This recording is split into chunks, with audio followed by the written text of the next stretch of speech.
Hello everyone. In this video, we will learn about integrating rational functions. Okay. Already I have discussed from this part to trigonometric substitution, and in this video we are going to focus on how to integrate rational functions. So let's start. First of all, we have to know what is a rational function. Okay. So a rational function is commonly denoted by Rx. We know that any function y equal to f of x has the input x. Here x is the input or independent variable, and y, that is the output, or we can say this is the dependent variable. So you can see that here we have the function f, but in rational function the letter r is commonly used. Okay, so that means we can write a rational function in this form, r of x. Instead of f of x, we can also express the rational functions in this way, that is r of x. So what do you mean by rational functions? A rational function is actually the ratio of two polynomials. Here we have polynomial over another polynomial.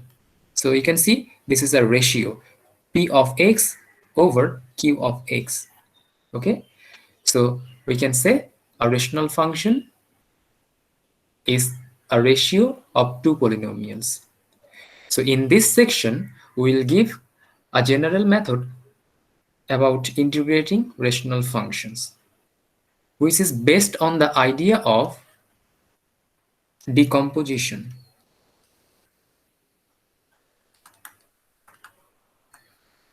That means in this video, we will learn about the method of decomposition, for which we can express any rational function into sum of partial fractions. So I repeat, the method of decomposition will be applied to decompose this rational function into sum of partial fractions, or we can say into sum of simple rational functions. So let me discuss about rational function at first, then we will move to the method of decomposition. So a rational function is the ratio of two polynomials.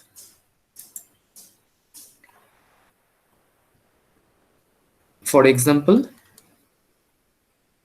we can think about a polynomial here x negative 12 over another polynomial 4x squared plus x plus 1. So this is one polynomial function in upper part, and we have another polynomial function in denominator. That means the upper part is called numerator and the lower part is called the denominator. Okay, we already know this one.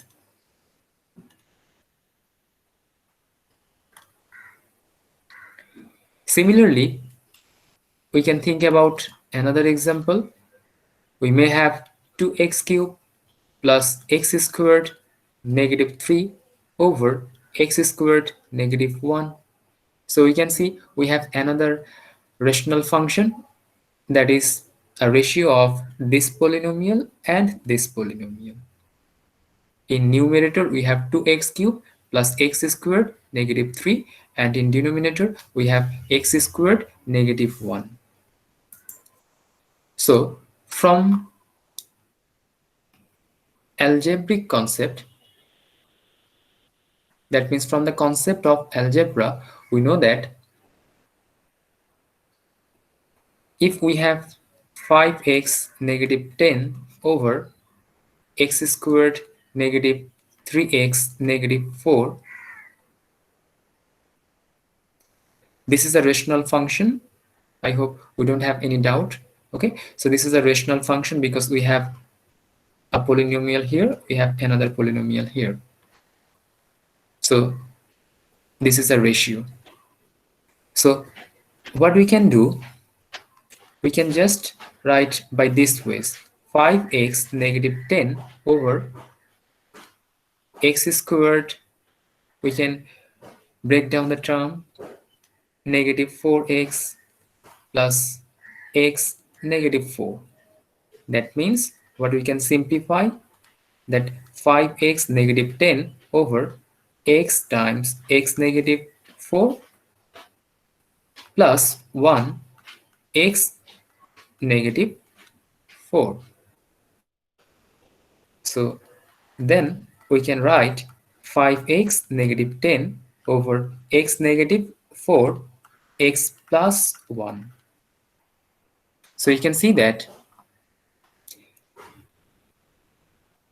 the function that we have previously, 5x negative 10 over x squared negative 3x negative 4, can be written by these ways.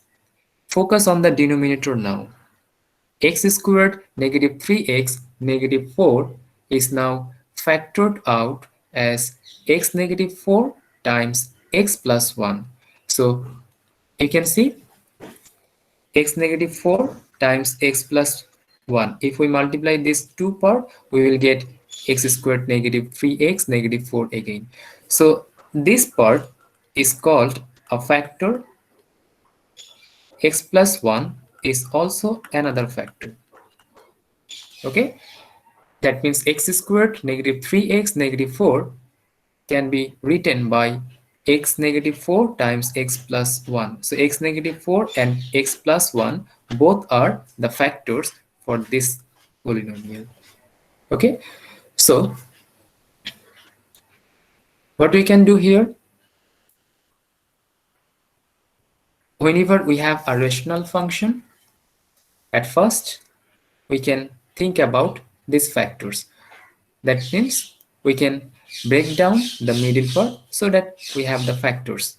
Now let's try to have a look on the classification of rational function. So a rational function, already I have mentioned that rational function is a ratio of the two polynomials. So rational function has actually two classifications. First one is called proper rational. Proper rational function.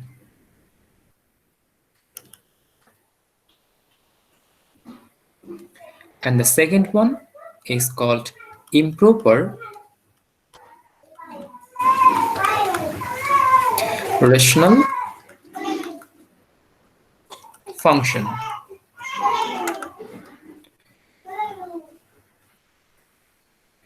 So what do you mean by proper rational and improper rational? So I'm going to discuss about these two parts. But be sure that a rational function R of x is the ratio of two polynomials p of x, q of x. We can express a rational function by this way. Now, what we have learned, a rational function has two classifications, that is proper rational and improper rational. So what do you mean by proper rational? Proper rationals are the rational functions where we have the degree of numerator less than, just less than the degree of denominator.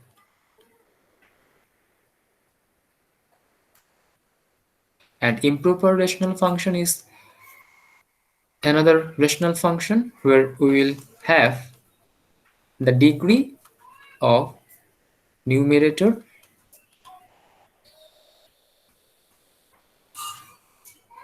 is greater than or equal to the degree of denominator.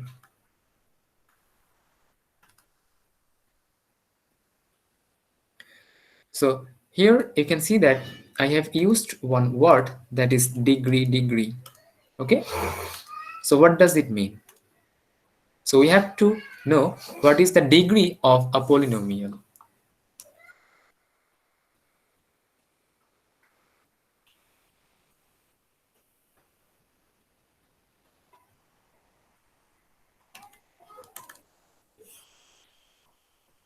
Suppose we have a function x squared negative 5x positive 6. If I ask you what will be the degree of this function or this polynomial function, so degree is defined by the highest power of independent variable x. Here you have x, so highest power of x is called the degree of that polynomial. So you can see that in this polynomial we have total 3 terms: x squared, negative 5x, positive 6. So you can see that x squared with power 2, negative 5x, x power 1. So here we have x power 1, 6 can alternatively be written as 6x power 0. That means x power 0 is actually 1. So we are getting 6 times 1, that is 6. So here we have also x power 0. So that means out of these 3 parts, that is x squared, x power 1 and x power 0, we have power 2, 1 and 0 for this function. So which one is the highest power? Obviously this one. So x with power 2, this is the highest power. Here we have x power 1, x power 0. So the degree of this polynomial will be obviously 2. So what we can say, degree for this polynomial is 2. Degree equal to 2. Let's take another example into account, that suppose we have a function f of x that is equal to x cube negative 4x to the power 4 positive x. So here our focus is on the degree. What will be the degree of this function? So first of all, try to recall the definition of degree, that is the highest power of x that is involved in a polynomial function. That highest power is called the degree. So here we can see we have total 3 terms. Out of these 3, x with power 3 here. Here we can see x power 4 and x with power 1. So out of these 3 powers, which one is the highest? This one. So the degree for this polynomial function, so degree for this polynomial function will be obviously 4. So I hope you have understood what I am saying. So now let's come to the point that you already know that a rational function is the ratio of two polynomial functions. In numerator we have a polynomial function, in denominator we have another polynomial function. So we have to check the degree for both the upper function and lower function. If the degree of the upper part, that is numerator, is less than the degree of the denominator, then we can say that rational function is a proper rational function. Otherwise, if the degree of numerator is greater than or equal to the degree of denominator, then that rational function will be improper rational function. So you will understand if I show you one example. So now we are going to recognize which function is proper rational and which one is improper rational.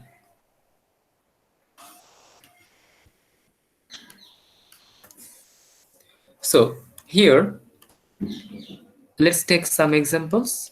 R of x is equal to x negative 12, x squared plus x plus 5.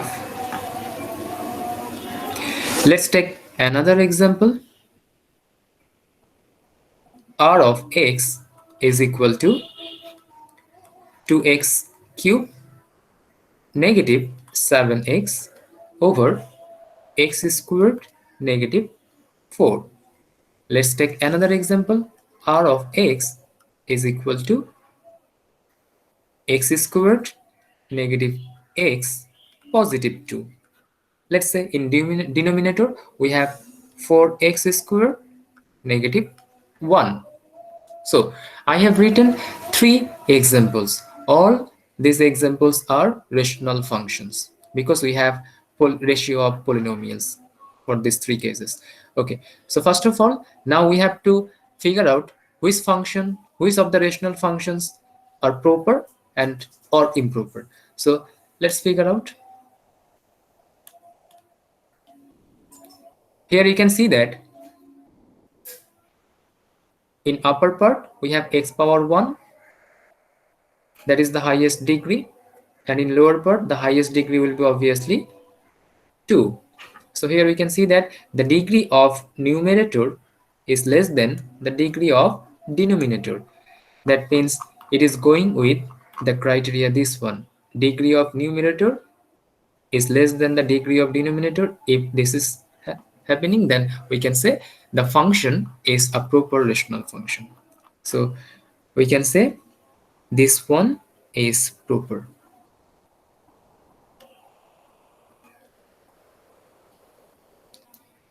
Now have a look on the second example. You can see in numerator we have the highest power 3. You can see x power 3, x power 1. So the highest power will be the degree for this function. So here we have x power 3. That means degree is 3, and in denominator we have degree 2. So that means 3 is obviously greater than 2. So it is going with this condition. If the degree of numerator is greater than the degree of denominator, then that will be improper rational. Or the degree of numerator is equal to the degree of denominator, then it will be also an improper rational. So obviously, since the degree of numerator is greater than the degree of denominator, so this is improper rational. Let's have a look here. Here you can see that x power 2 is the highest power here, and in denominator we have again 2. So that means this time 2 equal to 2. So degree of numerator is equal to the degree of denominator. So obviously this will be also an improper rational. Now we have to know how we can decompose rational functions. Okay, it may be proper rational functions, it may be improper rational functions. So suppose we have a proper rational function at first. After discussing the steps of decomposition, then we will solve some problems from proper rational. Then we will move to the next part, that is how we can integrate improper rational function. Okay, so first of all, suppose we have integration 1 over x squared positive x negative 2 dx. You can see in this integrand part we have a function that is a rational function. So after this we have to figure out, is it proper or improper rational. So you can easily see that in numerator, that means in upper part we have x power 0. X power 0 means 1. So that means upper part has degree 0, and in lower part, that is in denominator, the degree is 2. So since degree of numerator is less than the degree of denominator, so obviously this function is a proper rational function. So why we are doing the method of decomposition? We have to know, because in this stage the integrand is 1 over x square plus x negative 2. In this stage, if we try to find the answer of this integral, if we try to find the antiderivative for this integral, then it is too difficult, because whatever method we have learned so far, use substitution method or integration by parts, integrating trigonometric function, trigonometric substitution, all this will not be valid for this one. Okay, so we are going to have a look on another new technique. That means we are looking for another new technique so that we can easily integrate this function. So it is only possible if we can take the help of method of decomposition. So forget about this integral for now. Let's try to learn what is the method of decomposition.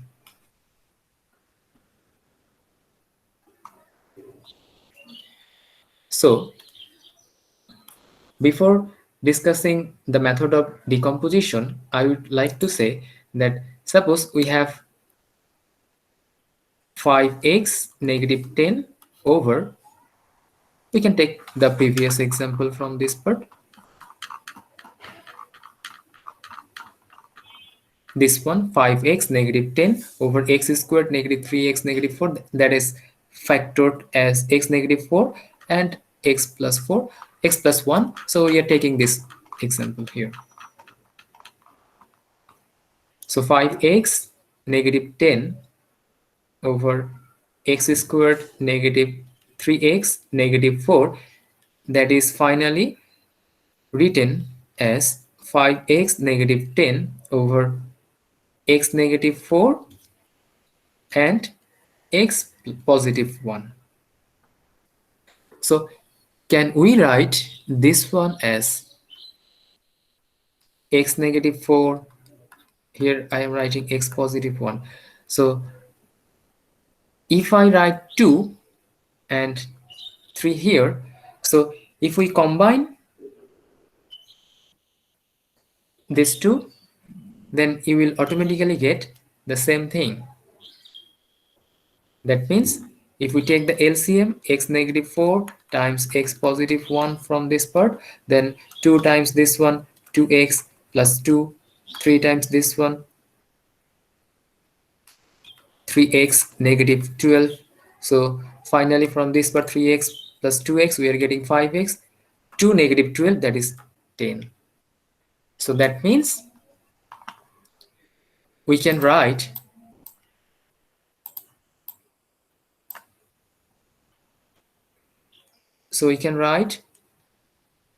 this expression instead of this one. Okay, so you can see that this rational function is now written in as a form of summation. Okay, we can see there are two parts here, first part and another part. So these two parts are separately called partial fraction. This is one partial fraction, this is another partial fraction. That means we are summing up this two and we are getting this one, and the vice versa is also correct. That means if we have this function, this rational function, that can be decomposed into partial fractions, first fraction and the second fraction. So you can see whatever I have done here, that means I have just decomposed directly to 2 by x negative 4 plus 3 over x positive 1. So we have to know how we can decompose this type of rational functions. So these are our unknowns. We need to find these values. We are not sure that how we can find 2 or 3, but there is a method that it is called the method of decomposition. By this we can be sure that it will be 2 and it will be 3. Okay, so let's discuss about that method. So we are going to discuss now the method of decomposition.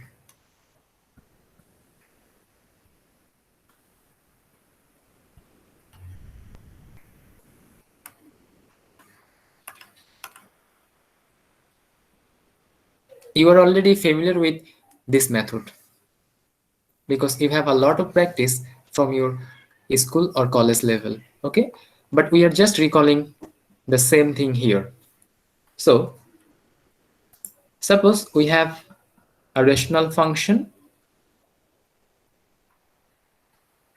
in this form, that is, you know that a rational function is the combination of, is the ratio of two polynomial function.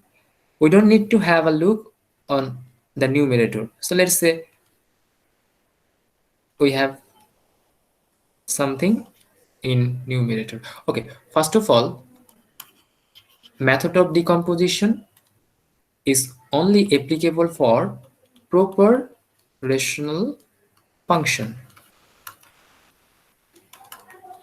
If the rational function is proper, then we can apply the method of decomposition.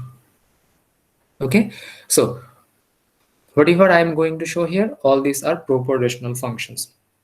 After completing this part fully, then we will move to the next segment, that is how we can integrate improper rational. Now we are discussing about proper rational functions. So the method of decomposition is only applicable for the proper rational function. So the first type, let's say this is type 1.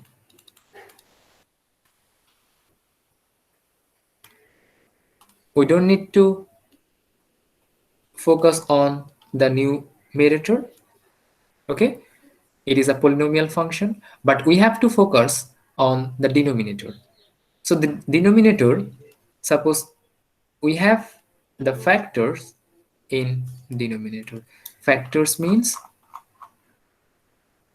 x squared negative 3x negative 4 is factored out as x negative 4 times x positive 1. So these are the factors.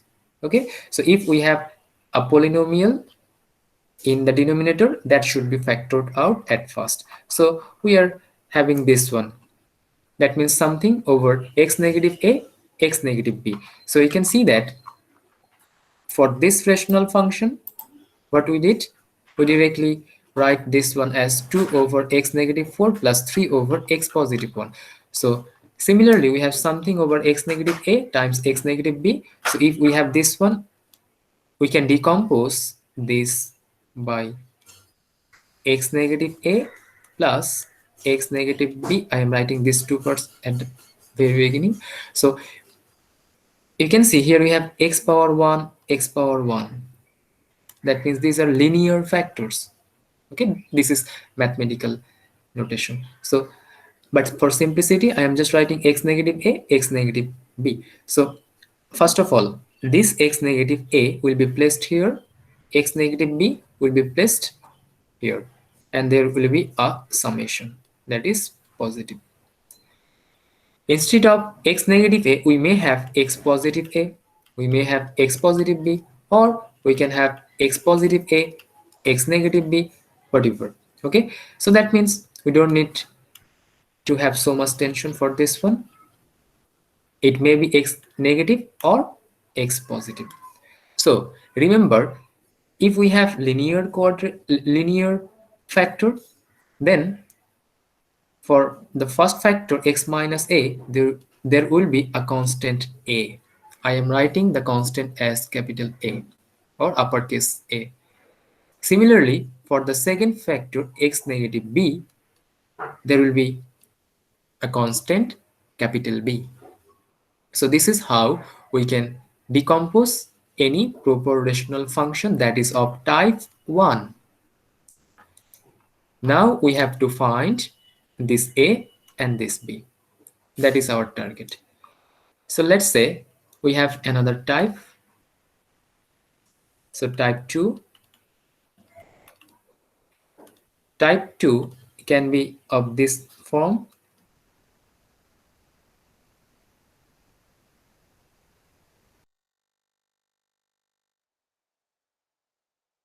X negative B squared.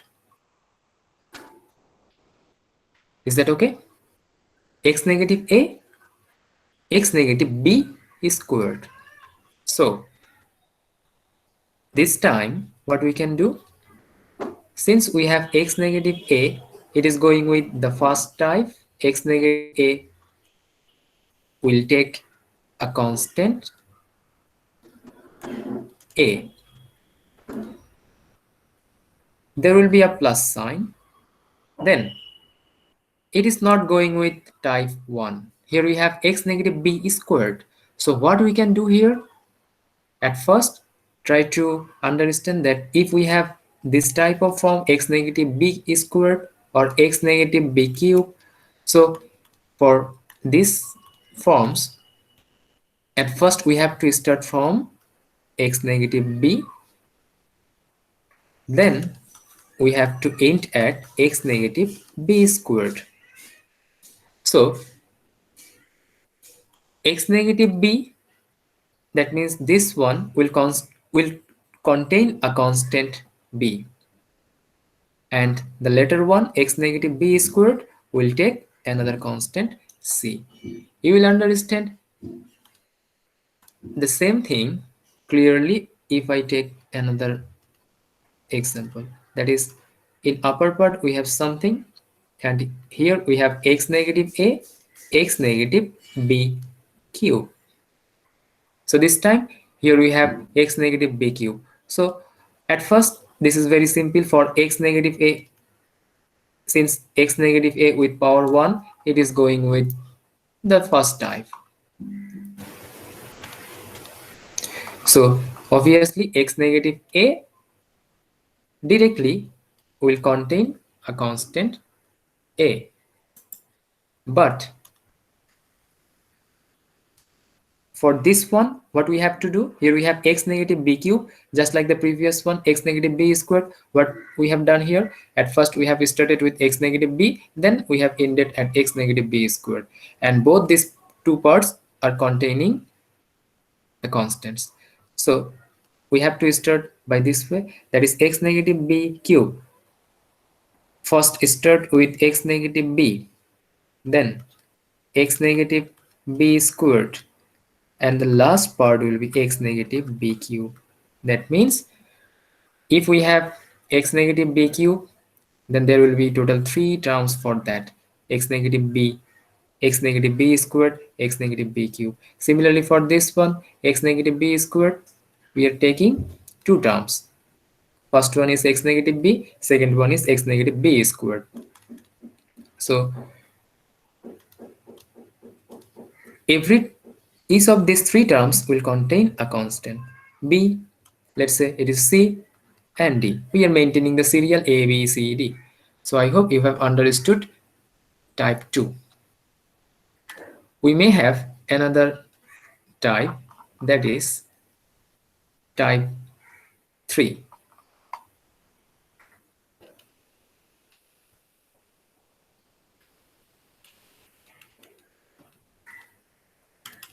Try to understand the theoretical concept at first. After having the idea of type 1, type 2 and type 3, you will automatically figure out that what you have to do for factoring or making the partial fraction. Okay, so here we have, suppose something over, this time we may have X negative A, we may have X squared negative or positive B. So this time you can see that this part is totally different than the previous 2 types. because this time we have a square inside the parenthesis. That means it is called quadratic term. Quadratic means we have ax squared bx plus c. Here we have second degree polynomial. Degree is 2 for this polynomial. This polynomial is also called quadratic polynomial. But I have mentioned that whatever we have written here, all these are linear polynomial. Linear means x power 1, x power 1. So linear. Okay. Or we can say since all these are factors, so linear factor. But this time we have the combination of linear factor and quadratic factor. So what we have to do for decomposing this type of rational function? So let's try to figure out. Since we have x negative a, so obviously x negative a will take a constant a. It is very simple. Then plus, for this type of quadratic parts, we have to write x squared negative b here. Then this will contain this way, that is bx plus c. Remember, if we have x squared negative b, then we can write bx positive c. Okay, let me extend the same idea by another way. Suppose we have something over x negative a, x squared negative b. This time I am writing x squared positive c. So what we have to do here, x negative a will take a constant, no doubt, because it is the linear part. But since we have quadratic term here and here, so quadratic term, we can decompose the function by this way. X squared negative b, it will take this type of form.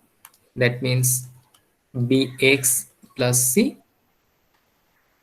And we have another part, that is x squared positive c. It will take the same type of form, that is we can say bx plus c. But since already we have denoted b and c, so let's say this is dx plus e. So this is how we can decompose any proper rational function into sum of partial fraction. So there are total 3 types: type 1, type 2, and type 3. There may be a combination of type 1 with type 2, type 2 with type 3. So this may also occur. Okay, so the things are very similar. Suppose I am discussing another type, type 4.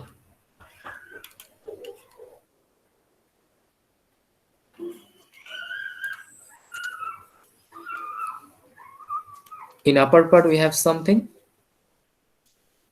and here we have, suppose, x negative a, x negative b squared, and x squared negative or positive c.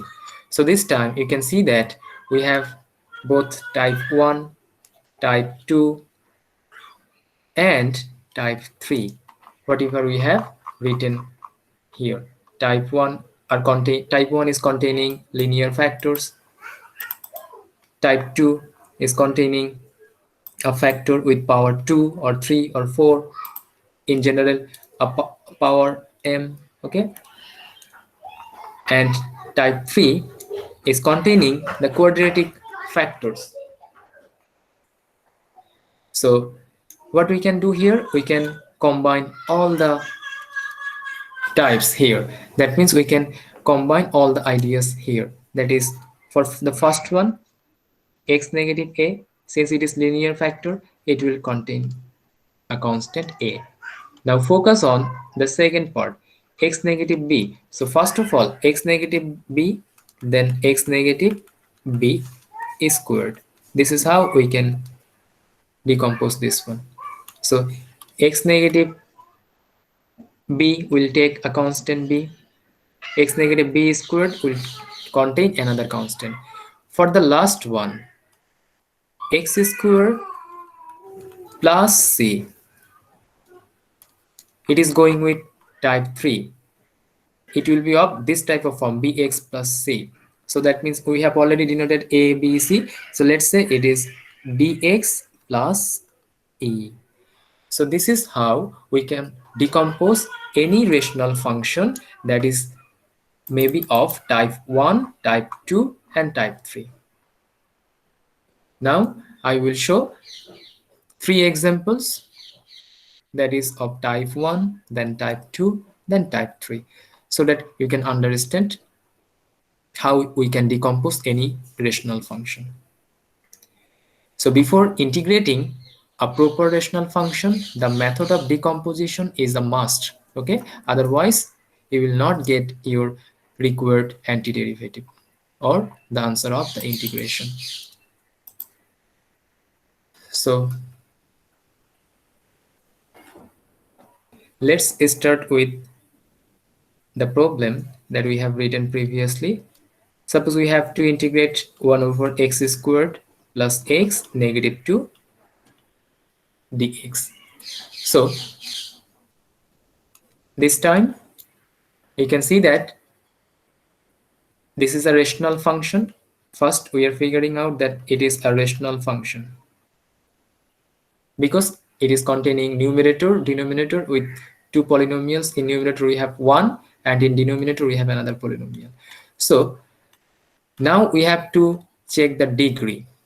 What is the degree of upper part and the degree of lower part? You can see here we have 1, that means x power 0. Degree of numerator is 0, and here that means in denominator degree of numerator, the degree of denominator is 2. So obviously 0 is less than 2. That means degree of numerator is less than the degree of denominator. So from this part we can easily say that the rational function that we have, it is proper rational.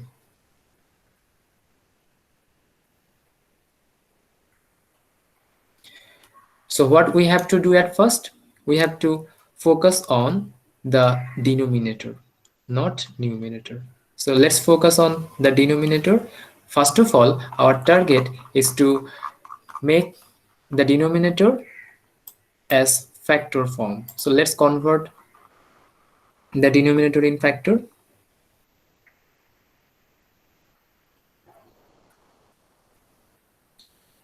So integration of 1 over x squared, we can break down the term in 2x negative x positive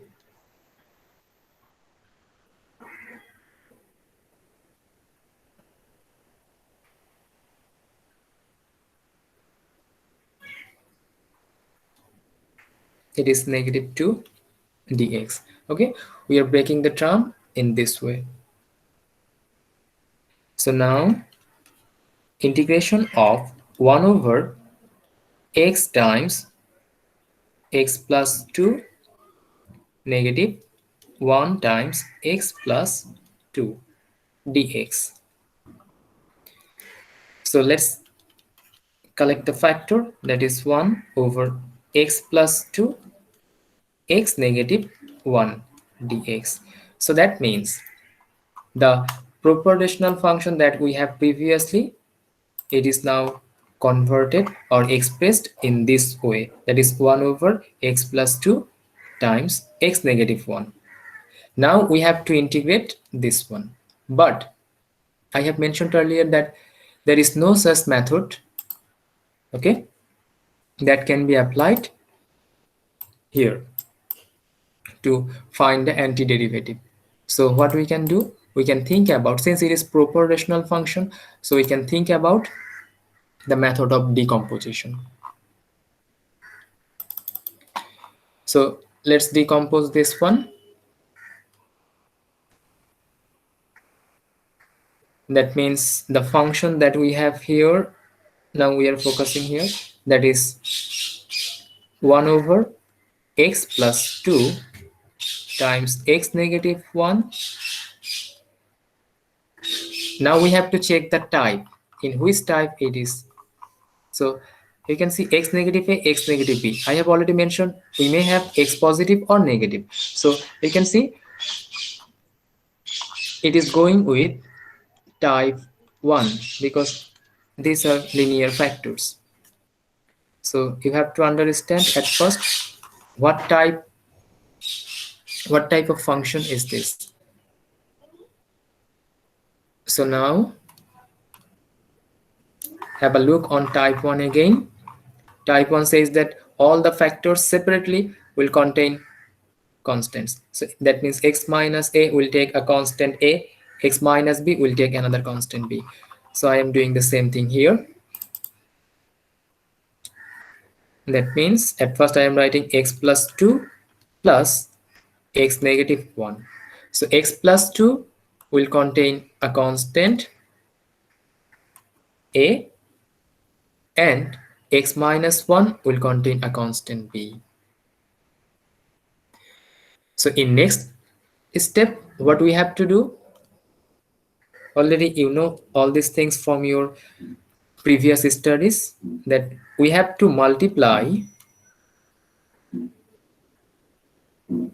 So if we multiply the term that we have in left side denominator, you can see this is the left part and it is the right part.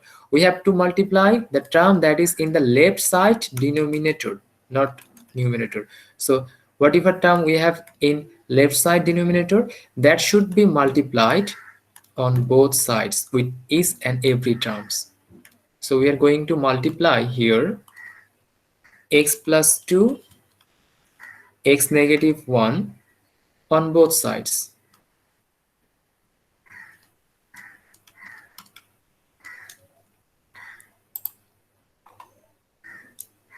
So from this part, we can write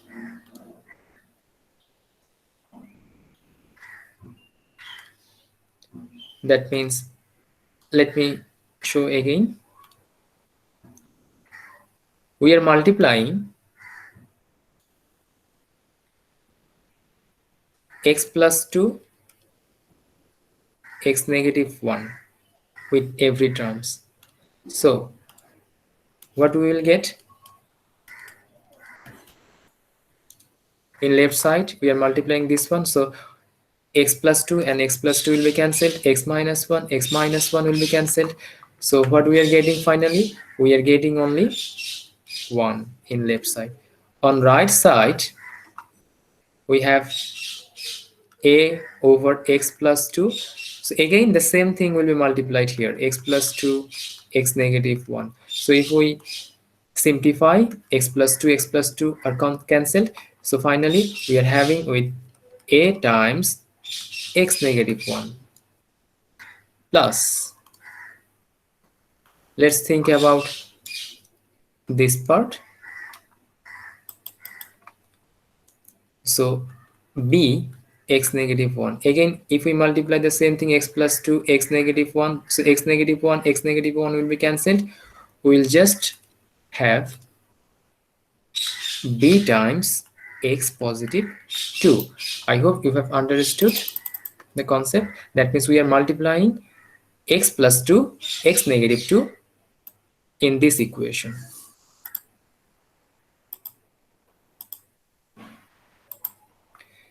So what we can write here, finally we are getting from this part, I am writing again 1 equal to a times x negative 1 plus b times x positive 2. Don't forget the target. Our target is to find these constants a and b. So from your very childhood you are practicing with maybe this symbol,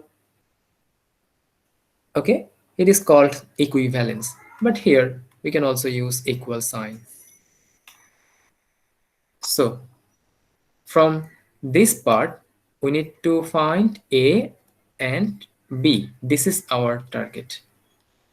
So for this, what we can do, we can input any values in this equation so that we can find easily A and B. I have mentioned we can input any values, but things will be very easier if we can directly figure out, we can easily figure out what values can be taken, for which automatically B is cancelled and we are getting just A. Again, in same sense, what values should we take to get B whenever A is 0? You will understand this one within some seconds. So let me take, suppose we are targeting for A. We need to find the value of A. So what we can do, we can take X as -2. If we take X as -2, so -2, +2, it will be 0. So 0 times B, 0. So automatically you are getting the value of A. That means now input here. This is our equation.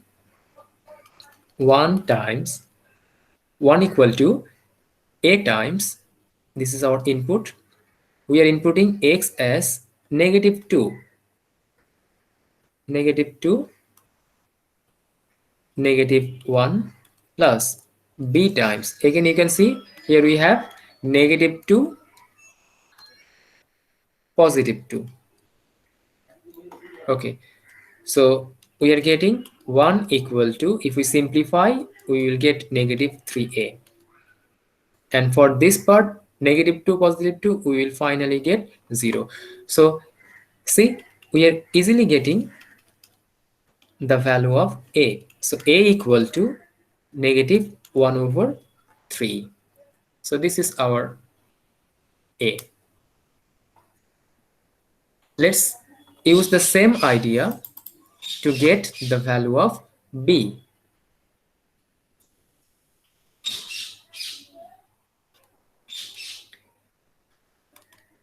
This time we need to input a value of X. So we can be very tricky that if we input 1 here, 1 minus 1 will be 0. That means we will get A part vanished. We will get easily B. That means now we are going to input X as 1. So from this equation we are getting, in left side we have 1, A times, this is our input. So here in the place of X we are inputting 1. So here we have 1 negative A, 1 negative 1, that means X -1. So 1 -1 plus B times X plus 2, so 1 plus 2. Let me use different color so that you can understand. So 1 plus 2. We are inputting this one where we have X. Okay, so we are getting 1 equal to 1 -1, 0. So automatically this part is getting vanished. So we are getting 1 plus 2, that is 3B. Now it is easy to simplify. That is, we are getting 1 equal to 3B. So that means B equal to 1/3. So finally, whatever we are looking for, already we have the values. That means we are looking for the values of A and B, which is our target. So we have already found the values of A and B. So let's come to the main part. That means this function can be decomposed by this ways. So automatically now we can place the value of A and B. So I am writing the same thing here. So finally we are able to write X plus 2, X -1 equal to X plus 2 A plus X -1 with B. So already we have the values of A and B. So A is -1/3. So let's input the value of A, -1/3 over X plus 2 plus b is 1 over 3 x negative 1. So here we have in left side 1 by x plus 2 x negative 1. So already this rational function, this proper rational function is being decomposed to partial fractions. Okay, that means this is how we can find a and b. Now what is our target? Our main target is to find the antiderivative. Don't forget the main question. That is, here we have integration of this function, and this function is same as this one. So we have integral over this part. So that means in order to integrate this function, that is same as integrating this one and this one. So let's use this idea. So now we are going to integrate both sides. So if we integrate, let me write again. So integrating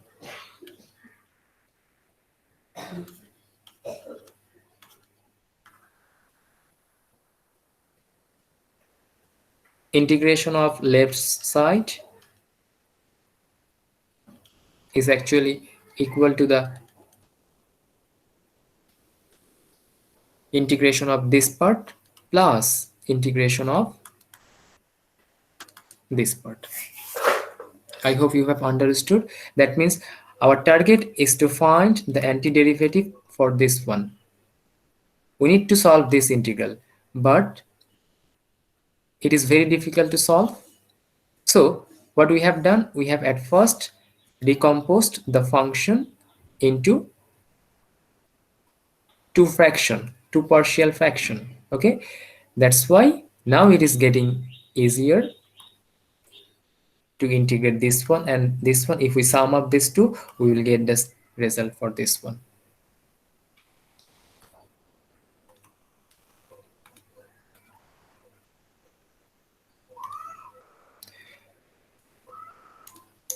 So let's solve the integrals on the right side. So since we have negative 1 over 3 is constant, so negative 1 over 3 can be pulled out. So we have 1 over x plus 2 dx. Similarly, 1 over 3, 1 by x negative 1 dx. Now you can see that whatever integral we have on the right side, just to solve all these things, we can now apply the method whatever we have learned previously. So let's think about substitution method. So we have these two integrals here. That is, the first one is 1 over x plus 2, and the second one with the integrand or function 1 over x negative 1. So we will get our final result if we are able to solve this and these integrals. Okay, so we know that there is no direct formula for 1 over x positive 2 or 1 over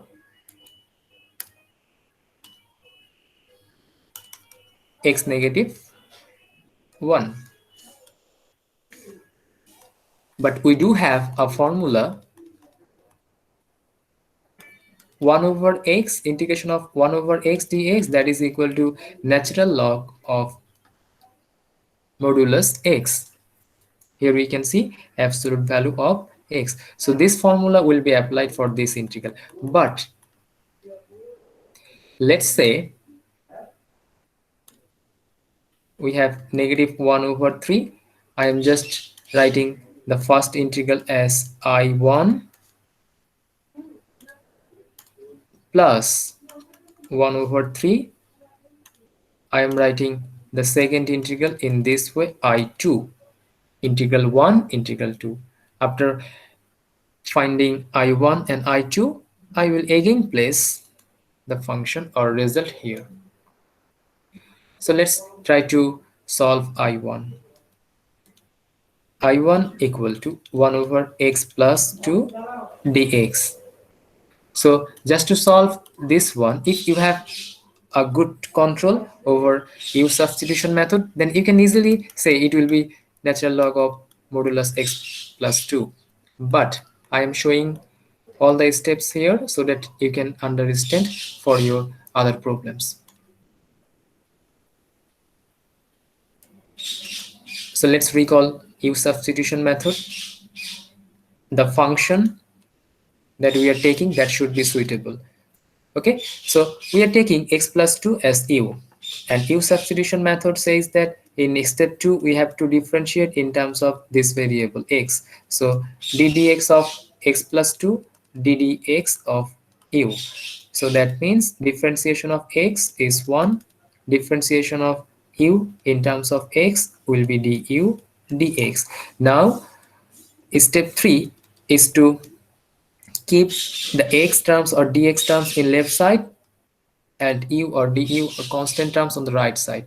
So here what we can do, that is 1 over x plus 2 now can be replaced by u, and dx, for dx we can write du. Okay, so now it is going with the formula integration of 1 over x dx, that is equal to natural log of modulus x. So easily we can solve this one, natural log of modulus u, but don't forget to get back to x part. So the value, sorry, the function for u is x plus 2. So finally we have found the result.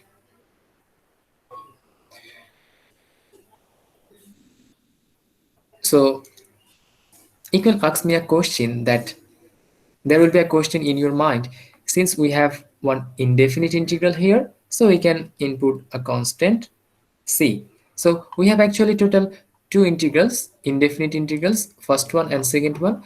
So let's say this is constant c1, but we don't need to input c1 here. We know that for this integral there will be a constant c1, for this integral there will be a constant c2. So you know that summation of constant is again a constant. So if we add c1 and c2, we will get a constant again. So it's better, it's wise to input only one constant finally. So whatever result we will get finally, we will input only one constant. We don't need to use two constants, or we don't need to use specific constants for specific integrals. Okay, we can use only one constant finally. So similarly we can solve I2. So for I2, in I2 we have integration 1 over x negative 1 dx, 1 over x negative 1 dx.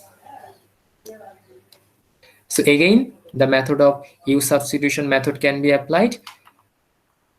That means this time we can take x negative 1 as u. Already we have taken u. Let's say this is v. I am showing elaborately. Okay, so you don't need to show all the steps. You can directly write the result finally here. But since I am thinking that you are the beginners, so since you are the beginners, so I am extending all the things and I am explaining all this process so that you can understand. So here we have considered x negative 1 as v.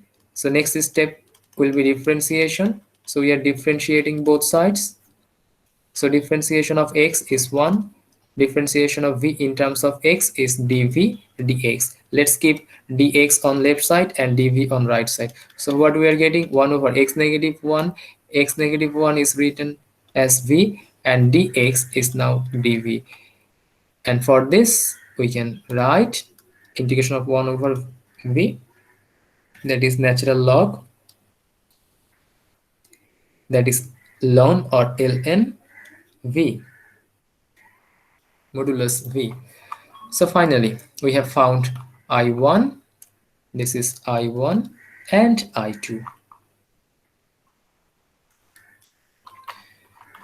So this integral, that means for this proportional function, if we try to integrate, at first we have to decompose by partial fraction, then we can integrate separately, and we have the result. So the result, let's say this is equation 1. So from equation 1 finally,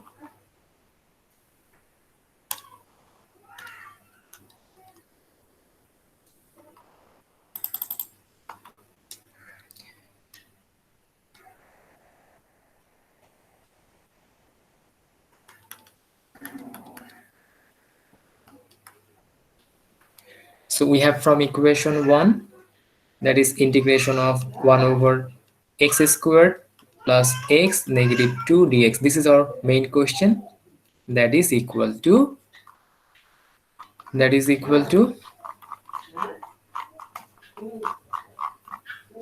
negative 1 over 3 I1 positive 1 over 3 I2.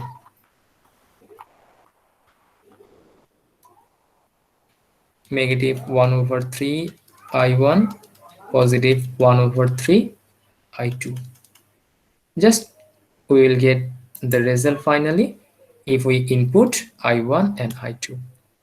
So here negative 1 over 3 I1 is natural log of x plus 2. That is our answer for I1 or antiderivative. And 1 over 3 I2 is found to be natural log of x negative 1. So for this two integral, there will be two constants, but constant 1, constant 2 is again a constant, so we are writing a constant. This is one indefinite integral, so we are writing only one constant. So finally this is solved. So this is our antiderivative. We can leave our answer here, or if you want we can also extend this one, but that is no need, that is of no need. Okay, so we have solved one problem from type 1.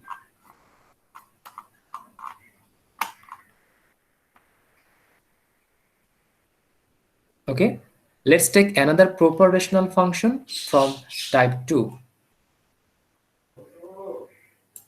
At first have a look on type 2. We may have x negative a, x negative b is squared. Then for x negative a we will get one constant. For x negative b is whole squared, there will be x negative b at first, then x negative b is squared. So finally we will have b and c. Okay, and our target should be finding a, b, c or the constants.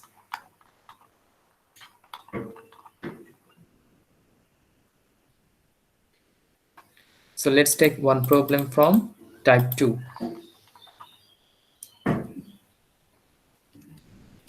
So suppose we have to integrate 2x squared negative 10x.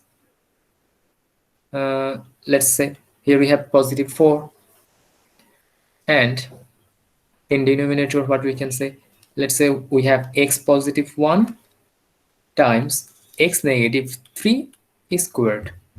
We need to integrate this function. So before integrating this function, we have to understand what type of rational function is this. It is a rational function because in upper part we have a polynomial, in denominator we have another polynomial. So this is a ratio of two polynomials. So that's why there is no doubt that it is a rational function. Now we have to check, is it proper or improper rational. So in upper part we have the highest power of x as 2. So in upper part we have degree 2. Now if we simplify this one, there will be x squared something, and here we have x. So x times x squared, we will get finally x cubed. So the degree for the denominator is 3. So that means you can see that 2 is less than 3. That means degree of numerator is less than the degree of denominator. That means the rational function that we have is actually a proper rational.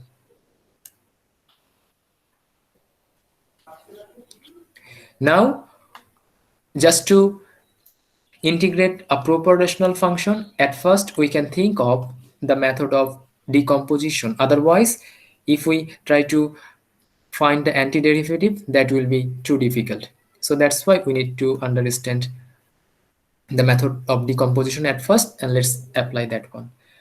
So already the function that we have in denominator, that is in factor form, so we can directly apply decomposition method. So by method of decomposition, we can write this function to x squared negative 10x positive 4 over x positive 1 x negative 3 squared. That can be decomposed by this ways. See how I can do here, I am doing here.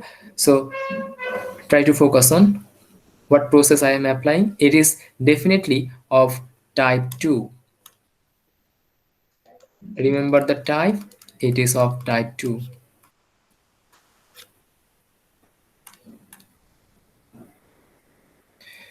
So you can see x plus 1. X plus 1 is a linear factor. This is one factor, this is another factor. So x plus 1 is a linear factor. So that means x plus 1 will contain only one constant, a. Then summation. For x negative 3 squared, at first we have to start with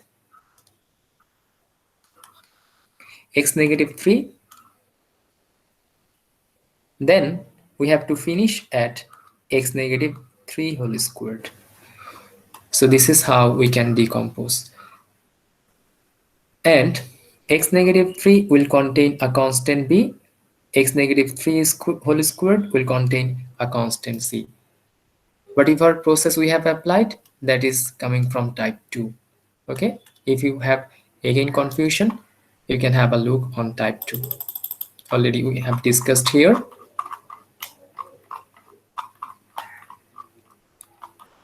This is of type 2.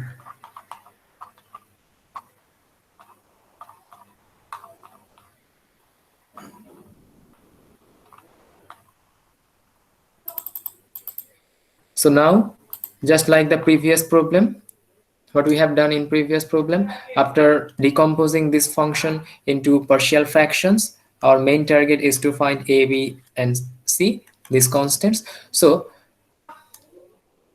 we need to multiply now. So multiplying, which term? Multiplication should be with the left side denominator term. So in left side denominator, we have x positive 1 times x negative 3 squared. So we have to multiply this term on both sides.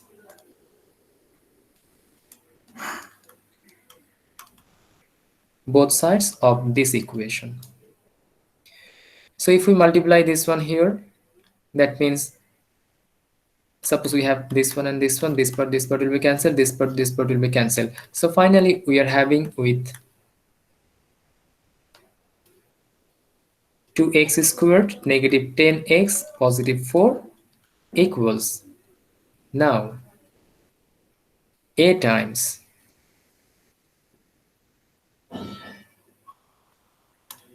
here we have to multiply x plus 1 times x negative 3 squared. So x plus 1 is cancelled. We are just getting a times x negative 3 squared. I hope you have understood this concept. Then the same term should be multiplied here, x plus 1 times x negative 3 squared. So with b,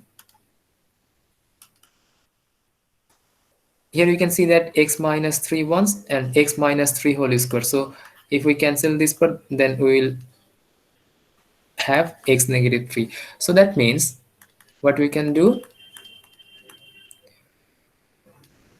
we can write x plus 1 times x negative 3, x negative 3 only, plus c. Now the same term should be multiplied here, that is x plus 1 times x negative 3 whole squared. So you can see that x negative 3 is squared, x negative 3 whole squared can be cancelled. So we just have c times x positive 1.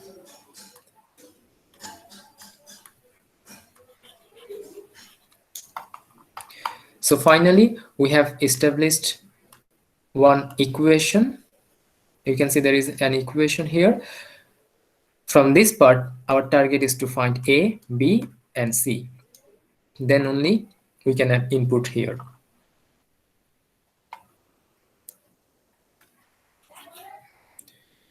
So what we can do at first, just like the previous problems, we can think about some values. We can take some values so that we can easily get A, B, and C. So let's take x equal to, okay, if we take x equal to 3, that means what will happen? Let's say, so we are going to see the final result by inputting x equal to 3. At first, try to locate our inputs. Here we have x, x, x, x, and x. In these places, we have to input the values of x.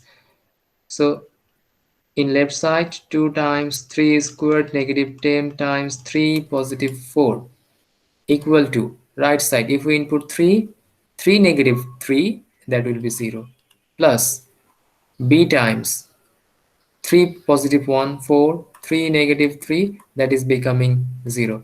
So without wasting time, I am directly writing 0, plus c times, here we have to input 3, so we are getting 3 plus 1. So from left side, if we calculate this one, then what we are getting, 9 times 2, that means we will have finally negative 8. Let me check again, that is 2 times 3 squared negative 10 times 3 positive 4. I am using my calculator. Yeah, it is negative 8 equal to 4c.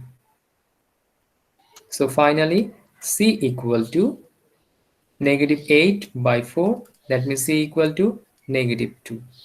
So note down this value, c equal to negative 2.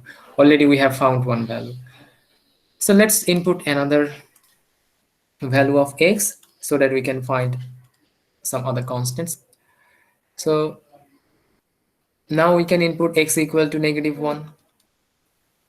Why we are choosing x equal to negative 1? See, here we have positive 1. So negative 1, positive 1, this part will be vanished. Here we have positive 1, so negative 1, positive 1, this part will be also vanished. So we will get a directly. So that's the thing what we have to do here. So again, from this equation, 2 times negative 1 is squared negative 10 negative 1 positive 4. On right side, we are getting a times negative 1 negative 3 squared, plus if we input negative 1, so negative 1 positive 1 will be 0, 0 times something, that is 0. Similarly here, negative 1 positive 1 is 0, so we are getting 0. So that means now if we calculate this part, then we are getting actually 16 equal to a times negative 4 squared. So negative 4 squared is 16. So actually we are having 16a. So that means a equal to 16 over 16, that is a equal to 1. So we have found other values. Already we have found a and c. Now let's take any random value. I am taking x equal to 0. I have mentioned earlier that this is up to our choice. We can take any values. But we have considered here 3 and -1 because we are applying a tricky process so that we can easily cancel some parts, and we can have a constant. So let's input x equal to 0 in this equation. If we input 0, so 0 times 2, 0, zeros, we will get just 4.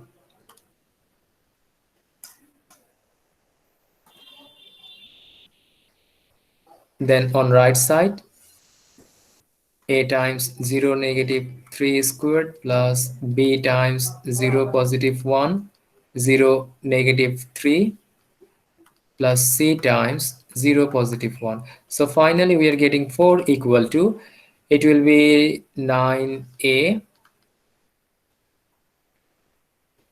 1 negative 3. So negative positive, you can calculate by yourself, it is not very difficult. So it will be negative 3b 1 times c, just c, so positive c. Now 4 equal to, already we have the value of a and c, so just to get b we can input a and c at first. So see, these values are helping us to get b.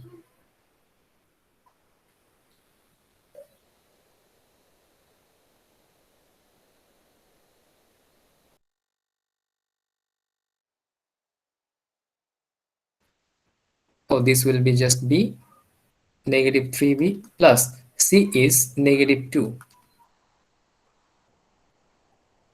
So we are getting 4 equal to 9 negative 3b negative 2. If we calculate, that is 4 equals 7 negative 3b, that is 4 negative 7 equal to negative 3b. So we have negative 3 equal to negative 3b, that is b equal to actually 1. So we have found this part from here.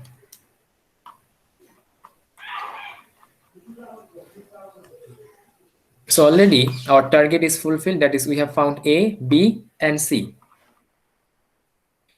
So let's input here. This is A, B and C.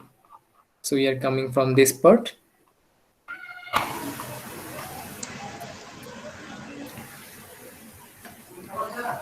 Our function is 2x squared negative 10x positive 4 over x positive 1 x negative 3 squared. Let me check again. Yes, equal to this. So this is equal to a by x positive 1 plus b by x negative 3 plus c by x negative 3 squared.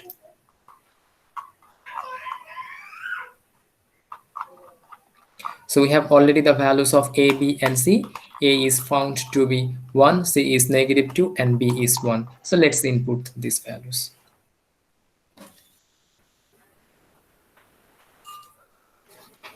Here we have x plus 1, x negative 3, x negative 3 squared.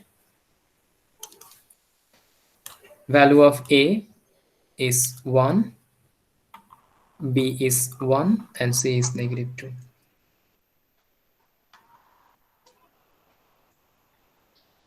So if we have to integrate the left part, this is our given question.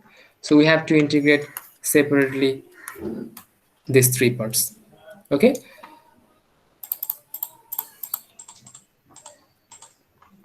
So that means we are integrating integration of 2x squared negative 10x positive 4 over x plus 1 x negative 3 x negative 3 squared dx. Then what we can do, we can separately integrate this one, this and this.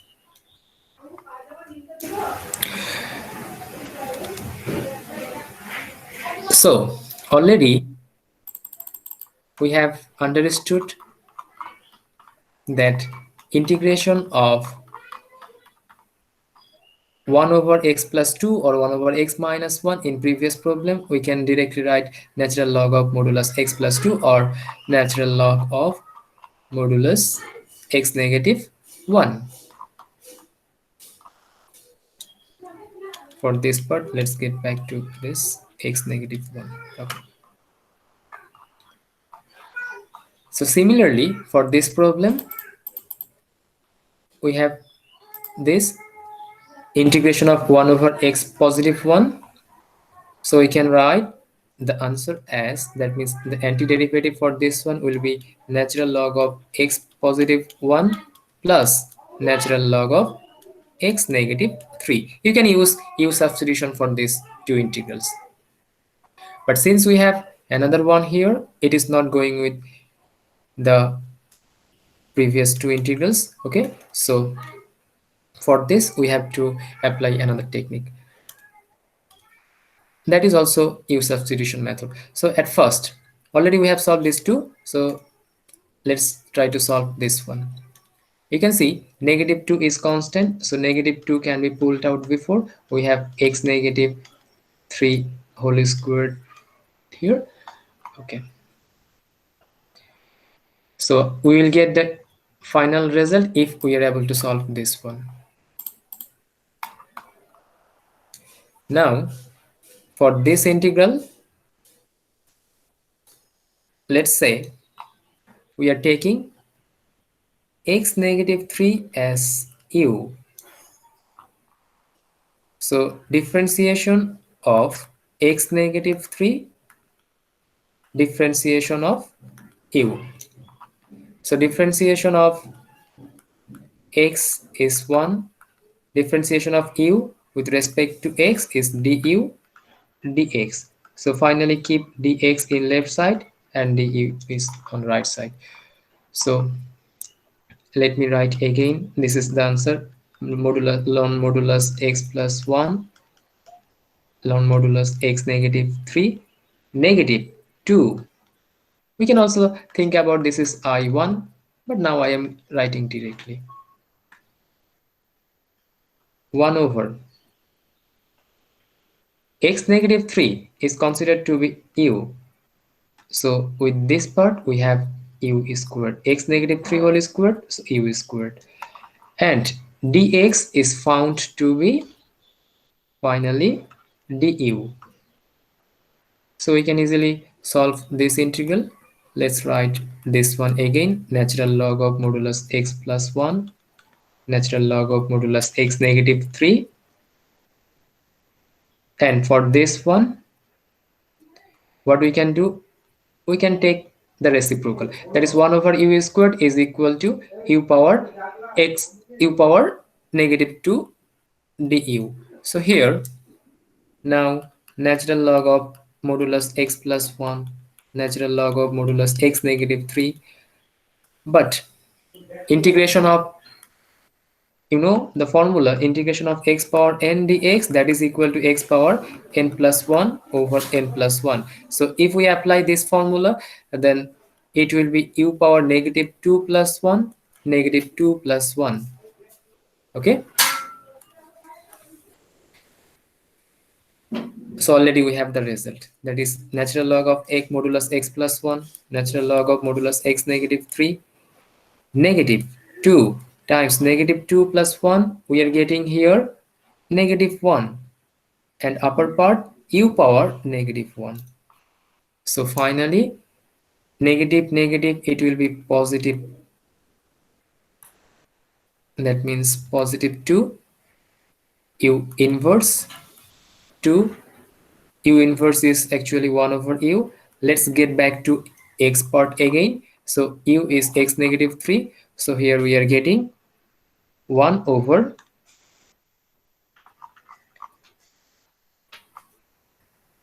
x negative 3.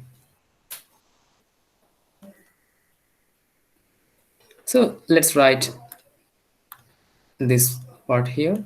That is natural log of modulus x plus 1, natural log of modulus x negative 3 plus this one. Right? these things here also. So this is our final answer for the given integral. So we took a long time just to solve this problem.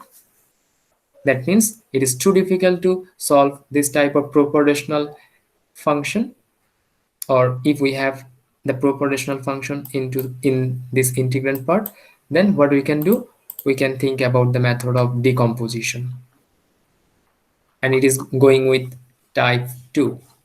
So finally we have the result. So you can see that we have three separate integrals. So all these are indefinite integral. That means all this will take constant separately. That means for the first integral we have c1 constant, second integral will take c2 and c3 finally for the third integral. But you know that if we add all the constant, we will get a constant. So it's wise to use or keep only one constant in the final result. So this is how we can solve.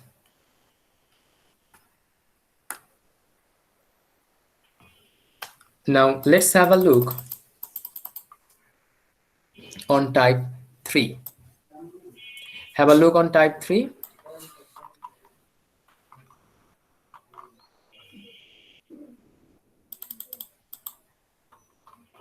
Type 3 is of quadratic term. That means here we have x square negative b. So for this type of cases, we have to take bx plus c.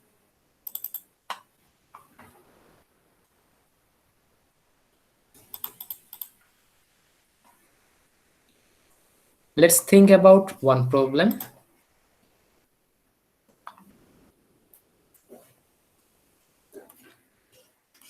Suppose we have x plus 2. We can think about 1 negative x. Now I am writing in a different notation here. And for type 3, I am taking x squared plus 4. So this is our function. So we have to integrate this function. We have one factor. Instead of x negative a, this time we have a negative x form. But that is still linear form. Here we have linear form. No problem. But the problem is here we have quadratic term. Okay, so it is obviously of type 3. First of all, you can easily figure out that this is a rational function and it is a proper rational function. Because why is it called proper rational? Because in upper part, in numerator we have degree 1, and in denominator if we multiply x and x squared we will get x cube. So in denominator we have actually degree 3. So 1 is obviously less than 3. So that defines us that the given function is a proper rational function. So you must know that already. You have the idea. We can't directly integrate this type of proper rational functions. So what we have to do, we have to take the help of method of decomposition. So let's do that thing. That is x plus 2, 1 negative x, x squared positive 4 equal to, so 1 negative x positive, x squared positive 4. So since 1 negative x is going with linear part, so that means it will take a constant a. But things will be complicated for this one. We have x squared positive 4. So remember, for this type of cases, we have bx plus c. If you have again confusion here, have a look on the theoretical part that I have discussed in this video earlier. Okay. So now what we have to do, already this is the decomposition part. Now our target is to find a, b, and c. So in next part, we have to multiply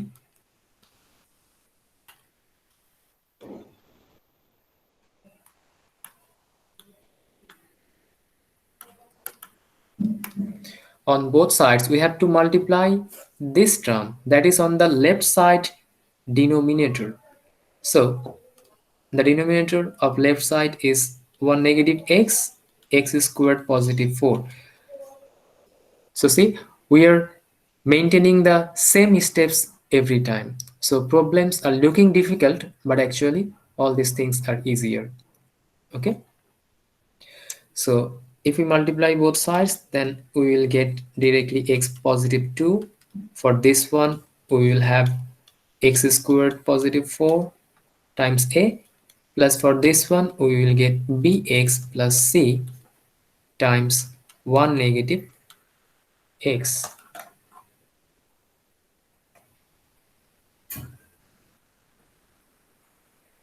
So now what we have to do? We need to find a, b, and c. For this, we need to input some values of x, some random values of x. Okay, but if we are very tricky, then we can easily guess that if we input x equal to 1, then 1 negative 1 is 0, this part is getting vanished, we will easily get the value of a. So the first value can be x equal to 1. So first of all, look at x, because we are going to input the values of x in these parts. So let's input x equal to 1. So from this left side we have 1 plus 2 equal to a times 1 squared plus 4, plus I am not writing this one because 1 negative 1 will be 0. So the result we are getting for a as 1 plus 2 is 3, 1 plus 4 5, so 5a. Finally we can write a as 3 over 5. So we have found the value of a. So from the very beginning of this video, I am mentioning that we can input any random values here. Okay, so let's try by random values. Let's input x equal to 0.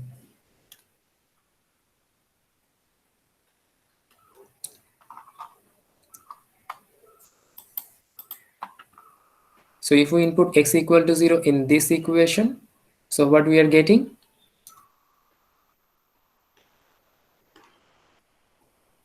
Zero plus 2, x plus 2, that means 0 plus 2 equal to a times 0 is squared. So 0 plus 4 plus b times 0, that will be 0 plus c, 1 negative 0.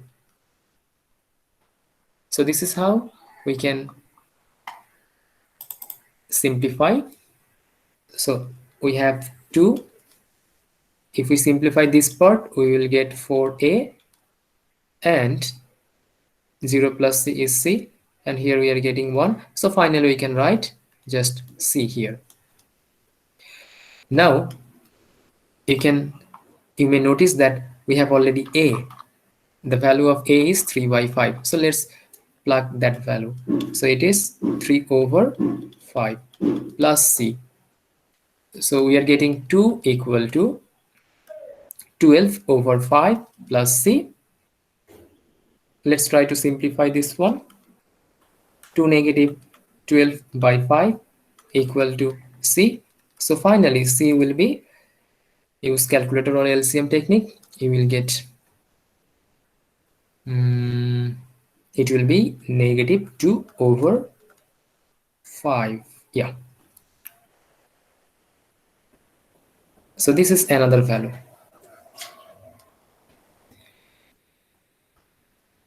We have taken any random value, that is 0, and finally we are getting c. It is only possible because we have found a previously. So now just to get the last constant b, we can take any random value again. Okay, because already we have a and c, so it will be very easy to get B.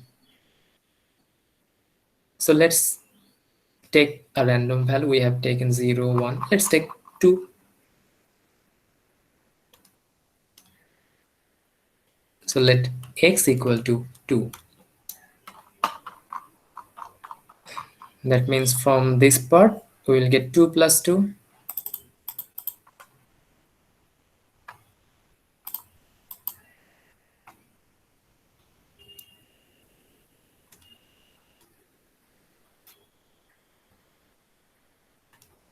So it will be 2 plus 2 equal to a times x squared, that is 2 squared plus 4, b times 2, that means 2b plus c, 1 negative x, so 1 negative 2. And already we have the value of a and c. So let's zoom out this one.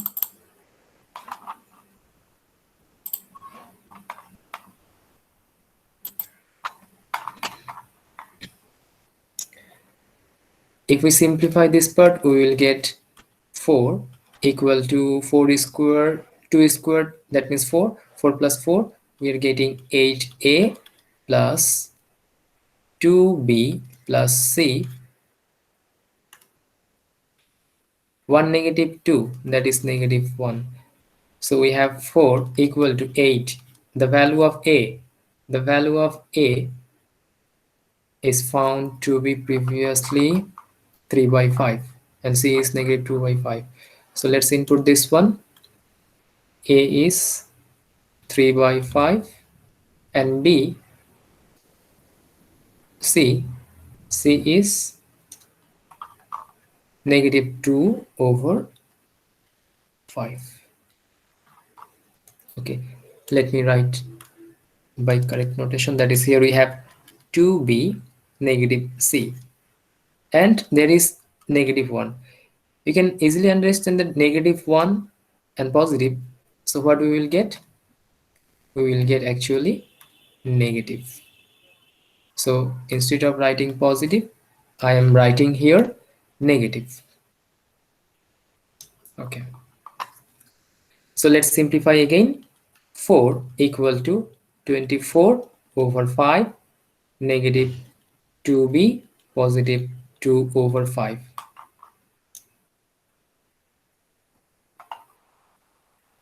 So that means 4. Let's transfer all the constants in one side.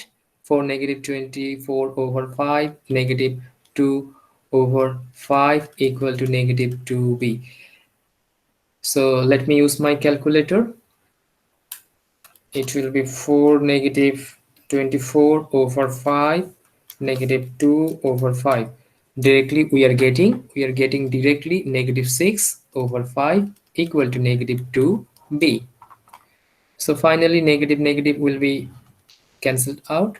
So we will get 6 over 5 equal to 2b. That means we can directly say b equal to 6 over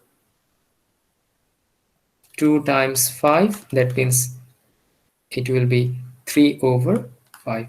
So what we have found, b equal to 3 by 5. So all the constants we have found here. Already all these things in our hand. We have a, we have b and c. So let's get back to our main established equation. That is, we have established already, that is x plus 2 over 1 negative x times x squared plus 4. That can be decomposed by these ways. Okay, let's write this thing again.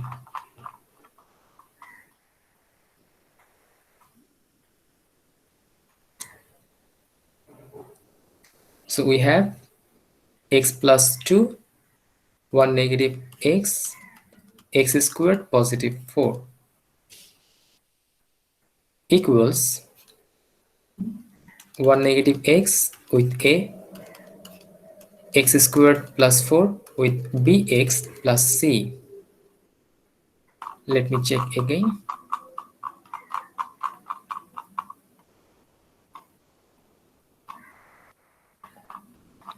Yeah, that is okay.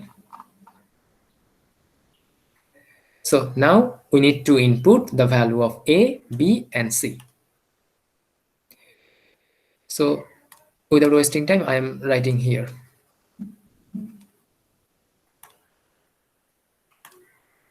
At first, let's input A. So the value of A is 3 over 5.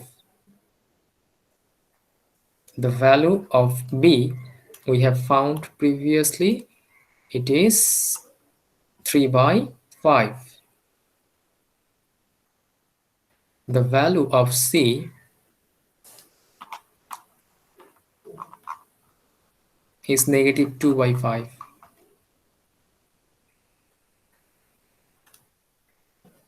So it is negative 2 over 5. So let's write this one again.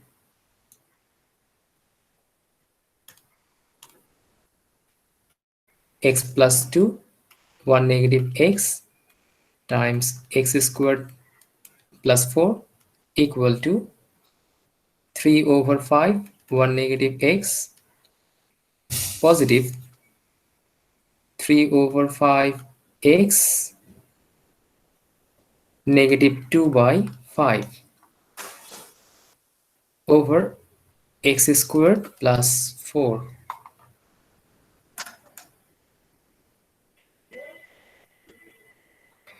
So we can make a simple change here. That is, instead of writing by this way, we can also separate this one as, because don't forget that we have to integrate finally. So we can write by 2 over 5 over x squared plus 4. So now in our given question, we have been asked to find the integral for this function. So integration will be separately for all these terms. I hope you have understood this concept. So now 3 over 5 is constant. So we are pulling out that constant. So 1 negative x dx plus 3 over 5 is again constant here. X over x squared positive 4 dx negative 2 over 5 1 over x squared positive 4 dx. So you can see that this time we have total 3 different integrals. I1, let's say this is I1, it is I2, and this is I3. For all this, for finding all the antiderivatives for all these 3 integrals, we can have a look on our previous techniques, maybe use substitution method, maybe for the direct formulas. Okay, so let's establish one relation, that is, let's say it is 3 by 5 times I1 plus 3 by 5 times I2 negative 2 over 5 times I3. Okay, so now we can separately find these 3 integrals, then we can say that will be the final result. So at the same time we can see there are 3 integrals. So first integral will take a constant c1, second integral c2, third integral will take c3. So adding all these constants will give us finally a constant. So that's why we can add only one constant. Now let's try to find I1.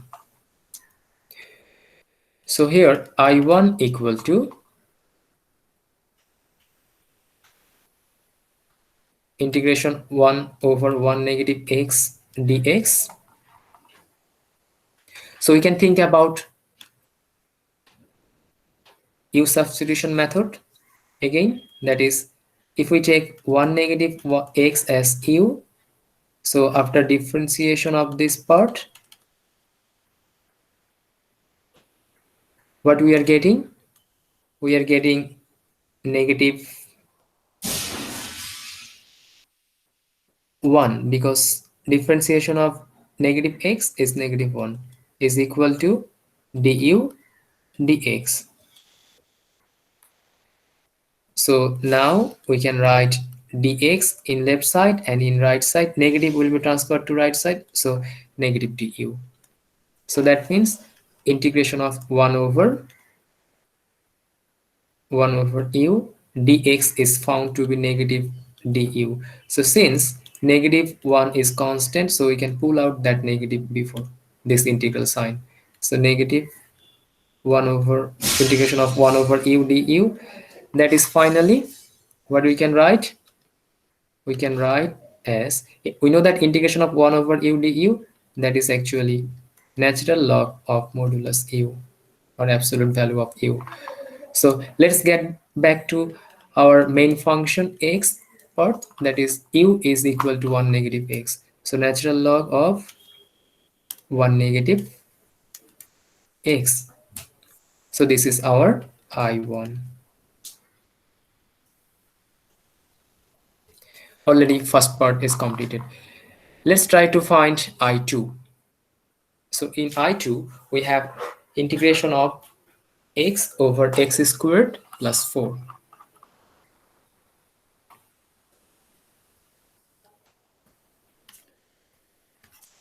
X over x squared plus 4. Just to solve this integral, we can again think about u substitution method. So that is the reason behind why we have learned u substitution method in our second video. Okay, so you have to know the reason behind u substitution method. So let's consider x squared plus 4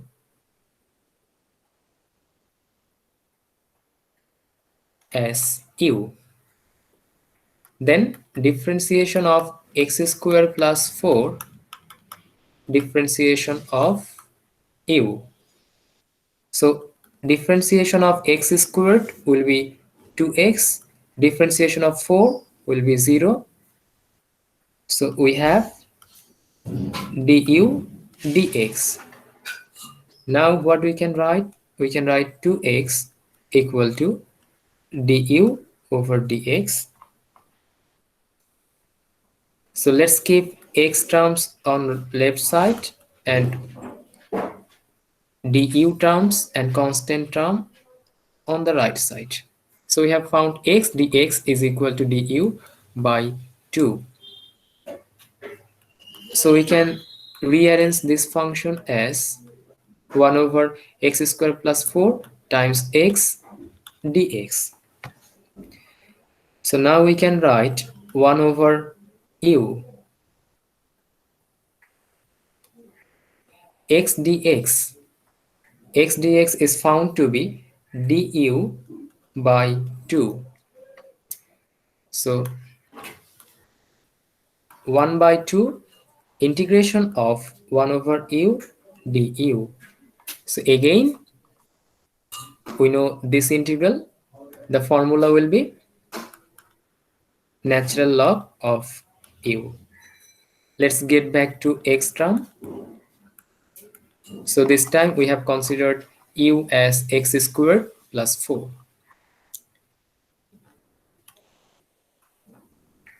X squared plus 4. So this is our I2. I2 is equal to 1 by 2 natural log of absolute value of x squared plus 4.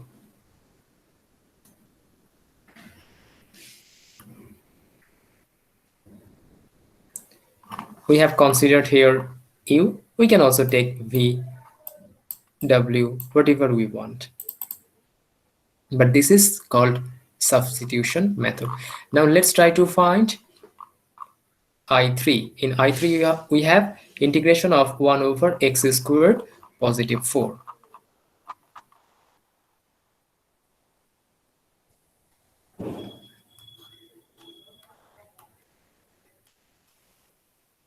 So this is our I3.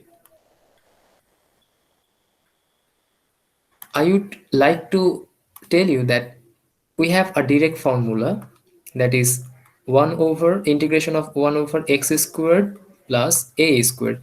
Let me write by this way again. A squared plus x squared dx, 1 over a squared plus x squared dx. Then what we can say? We have the direct formula. It is 1 over a tan inverse of x over a, that is arc tan. Okay, we can also say tan inverse. So here we have integration of 1 over a squared plus x squared dx. Then it is nothing but 1 over a tan inverse x by a.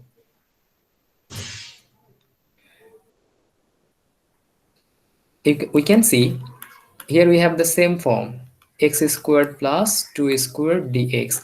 That means 2 squared plus x squared dx. So here the value of a is equal to 2. So what we can say? The result will be 1 over a, that is 1 over 2 tan inverse x by 2. So finally we have found the result, that is I3.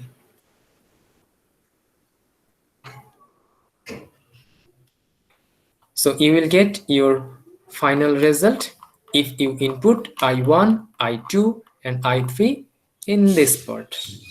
That will be the final result. Okay, I am not going to show all these things. Already we have found I1, I2, I3 and now input all these things here. Okay, you have the final result. So this video is getting lengthy, that's why in my next video I will discuss about the second part, that is improper rational function.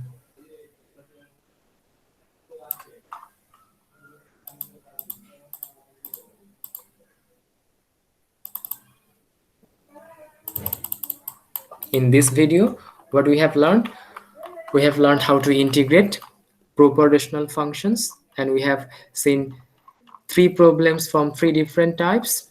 Okay, so in my next video we will focus on improper rational functions and we will see how we can integrate improper rational functions. Okay, first of all I would like to say that if we have one improper rational function, at first we have to convert this improper rational to proper rational, then we can apply the method of decomposition and we can apply the techniques of integration. Okay, so see you again in my next video. This is the conclusion of this video. I hope you have understood all the things whatever I have discussed in this video. Have a good time.